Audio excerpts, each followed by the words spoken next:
Hey guys, welcome back to GONZO-KETO Diet. Alright, today's video is ketosis in black and white. First, we're just going to explain ketosis. Ketosis just is when the body's in a process of burning fat for energy because you've restricted the carbohydrate and the sugar intake for your body to make glycogen. Now, those are the two sources of energy that your body can survive on, and that's glycogen, which is obviously comes from carbs and sugars, and it can also be created by your own body through excessive proteins. Where ketones are the product from where your body burns fat, and both from stored body fat and from fat intake. All right, now, what's the benefits of doing a ketogenic diet? All right. Well, the ketogenic diet, for most people, it's about weight loss and getting rid and curing obesity for them. And some of the other benefits are going to be like, one of the oldest ones is for epilepsy. You can use the ketogenic diet for helping with diabetes. For instance, I was a type 2 diabetic when I started, and it took me less than 3 months, and I was no longer a diabetic, and I haven't been one for over 3 years now. Other benefits are going to be ADD, ADHD, acne, hypertension, which is your high blood pressure, heart disease, Alzheimer's, dementia, and even cancer. Now, with all those benefits, you would think that this is the best diet out there. And it is probably one of the best ones out there, but the hard part is actually starting the diet and having to overcome the very beginning, because that's the hardest part of the ketogenic diet is the very beginning. And because it's very restrictive, there aren't cheat days on this diet. You are going to be attacked with cravings that you've probably never experienced before. So, how do you achieve ketosis? All right, ketosis is achieved by restricting your carbohydrates and keeping the fat storing hormone known as insulin at bay. And the way to do that is to not spike your blood sugar. And by not spiking your blood sugar would mean you're not going to be eating simple carbohydrates or even complex carbohydrates.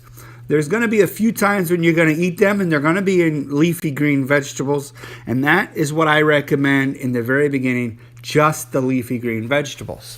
All right. I know a lot of people are trying to recreate some of the things that they used to eat in their old diet, which got them to the position that they're in now.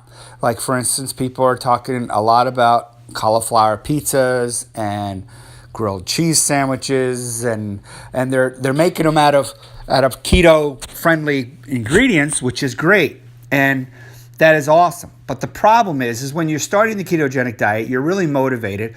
So allow that motivation to get you into ketogenic foods that are going to be your mainstay foods. And I know it gets boring, I know it gets hard, but you have to get into that ketosis before you start trying some of these other recreation kind of foods, because those recreation foods are going to get you to miss your old diet. They're going to get you to miss pizza. They're going to get you to miss bread. They're going to get you to miss a lot of things, and it's going to just beat you up on more cravings and more desire to get back to your old way of eating. So in the beginning, get to that ketogenic state. It takes a few weeks, possibly months, but you have to get there first before you start experimenting with all these other different ideas and different approaches and everything else. So once you're in that ketogenic state, how do you know that you're there? Well, there's a couple symptoms. Some of it would be dry mouth, increased thirst, increased urination, and sometimes keto breath. I don't know that I've experienced these. My wife never told me whether I had any of these or not. As far as the breath part, I'm always thirsty anyway. I just drink pretty well, and I don't know that I have ever dry mouth because I'm constantly drinking water all the time anyway, which also then does my increased urination. Now, Other ways that you could tell that you're in ketosis would be your hunger gets reduced and your energy is increased.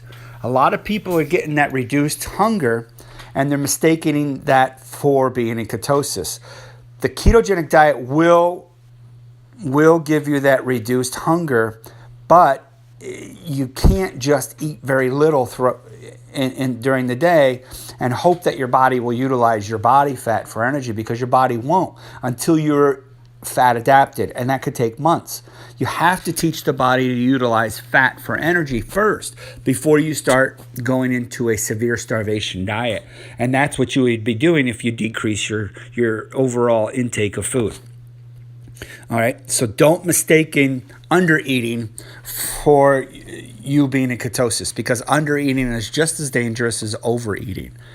All right, when you do the ketogenic diet, make sure that you get those fats in, you keep the proteins down, and you keep the carbs down. That's how you're going to do this. All right, some of the side effects that people are going to experience with the ketogenic diet are going to be like a headache, leg cramps, heart palpitations, constipation, and what's known as the keto flu. And these can be avoided by knowing that you should be taking in certain supplements. And I recommend magnesium, which is going to get rid of the constipation. It's going to get rid of the heart palpitations. It's going to get rid of the leg cramps. It's going to help with the headaches, the water, the excessive. You're going to have to drink more water on the ketogenic diet. The keto flu is basically you've lost all the water that your carbohydrates that you had stored in your body were holding, and you lost a lot of those electrolytes. So by putting in the magnesium, the potassium, also sodium, you're going to increase your sodium intake on the ketogenic diet. All of those will help with recovering from basically what they call the keto flu, or they used to call it the Atkins flu or something like that. And all it is you're low on electrolytes. Now, some people recommend drinking pickle juice. Some people do just adding salt to their water, like a Himalayan pink sea salt. I recommend doing bone broth. Bone broth is probably one of the most healthiest ways, because it has such a healing ingredients in there that it's like God's energy drink. All right, now what are some of the things that we need to really look out for, and how to really maintain the ketogenic state? I'm hearing a lot where people are trying to say, well, I'm just going to increase my proteins and I'm going to decrease my fats so that my body will utilize its own fat and I'll lose more weight that way. And that is not accurate. It's not good. It's not a good approach. I haven't found anybody that suggests that that's worthwhile. I've posted videos on this, why fat is the most important macronutrient.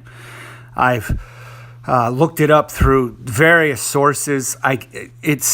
In order to stay in a ketogenic state that you've achieved through a high-fat, low-carb process, you must maintain that high-fat, low-carb process. The way that your body's going to utilize more fat is it's going to overall decrease the amount of food that you eat in a healthier way, okay? And that brings up the intermittent fasting, all right? Now, you're going to do intermittent fasting naturally. Don't try to rush this process. Intermittent fasting just means fasting intermittently. So in the beginning, if you're one of these people that's already been eating meals and snacks, just cut out the snacks in the beginning, okay? Cut those snacks out. And cutting out those snacks will give your body the time to utilize some of your own body fat, and it'll turn them into ketones, and it'll give you that energy, and it'll take off that body fat. Don't try to rush this process, because if you do, you're going to knock yourself out of ketosis. One of the most common ways for people to knock themselves out of ketosis is to overeat on protein. I've seen where Dr. Stephen Finney who's one of the pioneers for this ketogenic diet, and he's clearly stated, if you eat over 30% of your diet in protein, you're not going to be in ketosis because your body will break down that excessive protein and turn it into sugar, and you're back onto a glycogen enriched diet, basically. All right, so stick with the moderate protein, the high fats, and the low carb. Now, what do I suggest on eating per day? For instance, this is a breakfast that I would eat. I eat 4 slices of bacon, I eat 2 eggs, and I eat my bulletproof coffee that I've done a video on. And that's 2 cups of coffee with 2 tablespoons of MCT oil and 2 tablespoons of grass-fed butter and a pinch of stevia. Now, with that is about 85 grams of fat. That's what I focus on. I don't focus on the carbs or the proteins because in every diet usually around the world, no matter what diet it is, proteins usually are a constant, stable, and they're usually not messed around with. All right? But only in America do we tend to overeat on protein. Now, we need to keep that protein under 100 grams. We need to keep the carbohydrates under 20 grams and try to get your fats up to 200 grams of fats per day. It's not easy. It's not something you're going to achieve if you're skipping meals already.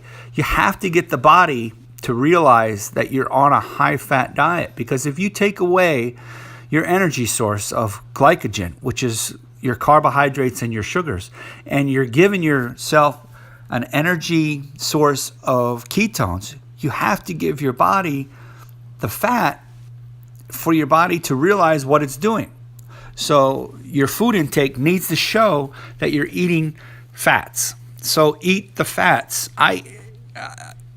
More than almost half of my fats come in my first meal of the day. So I know I achieve it every single day. And I'm not stressing over trying to get my macros in or anything like that. I'm not recording them. I'm not saying I don't recommend you recording them in the very beginning, because it's a very good way of realizing whether you're eating enough or whether you're getting enough fat in, if you're getting keeping under the protein level and keeping under the carb level. It's good if you're new at this. But eventually, you're going to need to just stop recording it and stop stressing over it, because stress will cause cortisol, and cortisol will cause body fat storage, and you don't want that. All right? Now, try to stick to the basics in the very beginning. Try to eliminate the cheeses and try to eliminate the nuts, because it's not that they're not ketogenic. It's not that they're a good source of a keto food. It's that we tend to overeat them very easily, and we can't be trusted in the beginning. Now, when you get into a ketogenic state and you get fat adapted, then you're going to be able to eat them at will, all right? Because you're not going to overeat them when you get into a ketogenic state. You're just not. It's just the way it works. You're not as hungry as you were. You're not going to be able to sit down and eat a whole can of these things like it was, like you did before. The body is going to realize when it's full much quicker. You're going to realize that you don't eat as much on this way of eating, and it's going to benefit you. And you're going to see the results. Other people are going to see the results, but you just have to be patient with it. You can't force this diet into something that it isn't, all right? It's not going to happen overnight. You don't get into ketosis in the first week. You start breaking down body fat and making ketones, but after that, you're not really in ketosis yet, because your body hasn't switched over to that stage where it's now taking those ketones and using them. So when you start to test and you want to use some sort of scientific proof that you're in ketosis, I recommend using urine strips in the very beginning. okay? Because that's going to tell you that you're breaking down body fat and creating ketones. And you're going to see that on those urination strips, those pee strips. But after a while, your body's going to start utilizing those ketones more properly, and you're not going to be peeing them out. So that's why a urine strip is not always that accurate after maybe the first month. So they are a cheaper way of checking, but they're inaccurate after a while. And I don't want you to get frustrated because the urine strips are no longer showing you in ketosis anymore, because you actually are. You need a better way of doing it. Now, there are other ways of doing it, and you're talking like a breath analyzer. They're a little expensive, and I hear they're not all that accurate. And the way that I use it is I use a Blood Ketone Monitor. I use the Keto Mojo. I also have a Precision 1.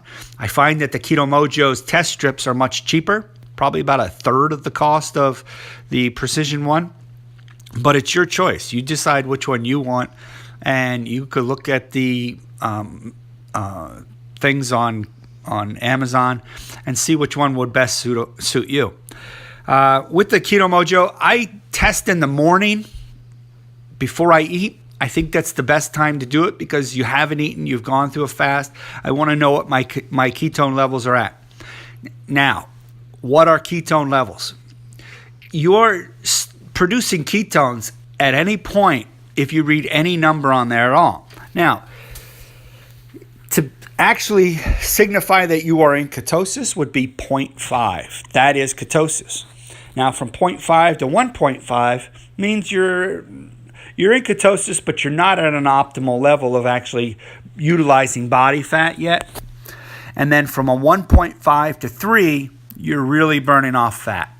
All right? That's where you are utilizing your body fat, and you're going to see the best results. All right. I hope this answers a lot of your questions. If there's any other questions that I can help you with, please comment below. If you haven't already, please subscribe, please share, and I hope this breaks it down and makes it as simple for you, and it helps you on your ketogenic journey. All right? Thank you very much. We'll see you guys in the next video. Bye.